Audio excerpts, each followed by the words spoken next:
Тақсыр сіз дағы дуа қылыңыз. Жақында 2 аял алу мыйзамды қабыл алынат екен. Bir мәзза қылып жашайлы дед. Тақсыр мен bir күні арам нерсе жеп алғам. Арамдығын білем, бирок жегенден кейін білгем эмне болот дед. Тақсыр мен bir күні арам нерсе жеп алғам. Арамдығын білем, бирок жегенден кейін білгем арам эмне болот дед. Арам жеген болосуз, эми 40 күн дуаларыңыз кабыл болбойт. Ачык эле урматтууган, эми эч качан аны жебейсиз, тооба кыласыз, Аллахтан кечирим сурайсыз. Саламатсызбы? Түшүм бузулуп, түшүмдө кызыма жин кириптир. Үйдө корко берем. Жолдошум жок болсо басырык басат дед. Үйдөгө Бакара сүрөсүн коюп коюңуз. Эч кандай коркпоң, урматтуу тууган. Коркконго кош көрүнөт дейт го. Корксоңуз алар келе берет. Жинден корко турган нерсе эмес. Жинди кайрадан коркутуңуз. Макул, сиз өзүңүз коркутуңуз. Анан түшүңүз бузулган болсо, ошол түшүңүз чочо койгондуңузда түкүрөсүз дагы Аузу биллахи минеш шейтан ва мин шарри ма раайту фил манами деп окуп коесуз болот. Ассаламу алейкум устаз. Налог салган туурабы? Налог болуш керек, налог салган туура. Кулакка ассаламу алейкум устаз. Көп мүрдөөлөр көп кирет түшүмдө. Сактаныч тилеңиз. Комуздан сабак берип, мугалим болуп иштесе эмне болот дейт. Эч нерсе болбойт, урматтуу тууган.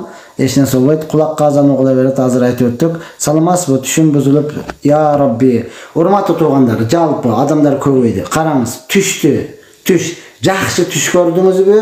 Аны ишенген жакшы адамыңызга айтсаңыз болот. Жаман түш көрдүңүзбү? Түшүң түлкүнүн богу.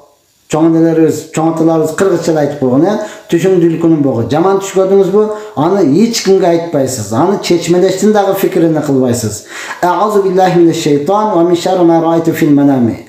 Шайтандын жамандыгынан жана түшүмдө көргөн нерсенин жамандыгынан сактаныч тилеймин деңиз дагы жашооңузду уланта бериңиз, урматтаган. Болбосо азыр чынын деле уктасаң эле түшүңө ар бир нерсе кирет, жылан кирет, ит кирет, мышык кирет, энең кирет, атаң кирет, чоң атаң кирет, кошунаң кирет, кыямат кирет, бардык нерсе кире берет, урматтаган. Ошондуктан жаман түштөрдү эч кимге айтпайсыз, жамандыгдан сактаныч тилейсиз. Негизги шарты ушундай. Ассаламу алейкум дамыла, аялым экөөбүз уруша кетип, талагыңды берет окшоймун деп койдум эле. Эч нерсе болбойт. Тақсыр мен bir күнү арам нерсе азыр айтып өттүк. Я Рабби. Барын өткөрүп салайындан, акырынан баштап алайын. Ассаламу алейкум устаз. Сакоо адамдын талагы өтөбү? Талак деген эмне экенин билбейт экен, өзү билбейм дейт. Талак экенин билбеген болсо анан кантип айтты ал, урматтуу тууган? Талак түшүп көпчүлүк, бизде көпчүлүк ушундай да, талак деп айтып алды, анан ажырашып кетишимди билген эмесмин. Айырмасы жок. Сакоо өздөрү бири-бириге талак дегенди түшүндүрө алган болсо, талагы түшөт. Устаз, апамдын кантип сетовой маркетинден куткарам дейт. Ачык айтыңыз, бул арам. Сетовой маркетинди канча адамдарды күйдүрөсүз, болбойт, мындан тапкан акча арам деп айтып ачык айтыңыз. Лотера ойносо болбойт. Мен сизди рабочий городоктон көрүп учурашкам дейт. Машалла, Алла өмүрүңүзгө берекет берсин. Телефон аркылуу намаз үйрөнүп окусам болобу? Телефон аркылуу үйрөнсөңүз болот, урматтууган, бирок намаздын убагы келгенде телефонду карап окусаңыз болбой калат. Үйрөнсөңүз боло берет. Ассаламу алейкум дамылла, чаткалга келип сабак өтүп бериңиз буюрса. Мен сизди устаз Арген деген ат эмнени түшүндүрөт? Энчилип ат. 3 балабыз бар, күйөөм экөөбүз кеңешип, ушул балдары жетет деп чечтик. Сактанганыбызга күнөө болбойбу? Күнөө болот, урматтуу тууган, күнөө болот. Бирөөгө бар зар, бирөөгө корда. 3 бала эмне үчүн жетиш керек силерге? Жок, урматтуу тууган, 11 бала болсо дагы жетпейт. 10 болсо 10 башка, 40 болсо кылыгы башка деп койгон аталарыбыз. Канча Алла берген болсо ошончаны ала бериңиз, урматтуу тууган. Макулбу? Пайгамбарыбыз айткан, силер көбөйгүлө, мен кыямат күнү үммөтүмдүн көптүгү менен сыймыктанам деген. Устаз, бала төрөлгөндөн кийин мечитке алып барып азан айтырса болобу? Болот. Аны эмне үчүн мечитке? Атасы бар го, атасы эле айтып койсун, урматтуу тууган. Атасы айтылбаса, үйдө бир туугандар эле айтып койсун. Мечитке апарып отуруштун кажаты жок. Устаз, Рахима деген ысым эмнени билдирет? Ошентип койсо болобу? Болот, кыздарга коюлат, урматтуу тууган. Мээримдүү деген сөз. Ошто шифа деген кагаз сатып жатат, тем салынган, алып иссе болобу? Болот. Айтеңир дегенде башка ат коюңуз. Таксырым менен кызым 17-де. Үйлөнсөм болобу, жолу барбы? Жолу жок, соттолуп өлөсүз. 1 жыл күтүп туруңуз. Таксыр мен аялма 3 талак берип алдым, бирок чогуу жашап атам. Күнөө болот, зына болот, ойноштук болот. Эгер бала төрөлсө, зынадан төрөлгөн болот. 3 талак берген болсоңуз, эми болду, үйүнө жөнөтүп бериңиз, башка турмуш куруңуз. Ассаламу алейкум дамыла. Кичинекейлерин уруп акча алган туурабы? Жок, арам. Биринчиден урганы зулум болот. Экинчиден акчасын алгандыгы бул бирөөнүн акысы болот, акысыны жеген болот. Дуалары кабыл болбой турмат туган, мазлумдун дуасы кабыл. Я Алла ушуну жок кыл деп каргыштаган болсо, ал өмүр бою оңолбойт. Ошондуктан бирөөнүн акчасыга тийбеш керек. Устаз бала төрөгөндөн кийин азыр айтып өттүк. Кичинекейлерин уруп болбойт. Устаз жооп бересизби? Сураныч.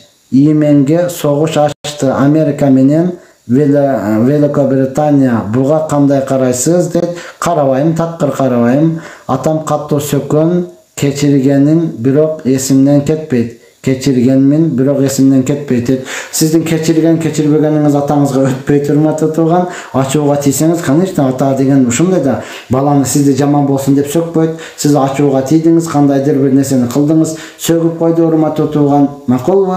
Ошондон атаңыз эми сизден кечирим сурамак беле. Ооба, кулакка жаңыр өрөт, шайтан алейхилен алып келе өрөт. Неге? Ортодогу махабатты качырыш үчүн. Ошондуктан сиз атаңызга не кылыңыз? Жакыныраак болуп туруп, ошо менен жакшы мамиле кылыңыз. Устаз, ассаламу алейкум, өзүнө өзү кантип дем салат? Бисмиллахир-рахманир-рахим. Алхамдулиллахи раббил аламин деп акырга чейин койсо, Аллаху деп колуңузга алып, денеңизге таксыр сиздерге дуа кылыңыз. Жакында эки аял алуу мыйзамга кабылданат экен. Ошол сөзү жашайлы дейт. Эркек болмойнча, эркек ар намустуу болмойнча, мыйзамды 4 адамга чыгарып берсе деле, ол эркек эмне болот? Ошол бойдон кала берет. Ошондон эркектер өздөрү жоопкерчиликтүү болуп, эркектер урматтуу чыныгы эркек болуп, аялдардын үйгө отургузуп, өздөрү иштей турган болсо, аялдар 4 деле тийгенге даяр.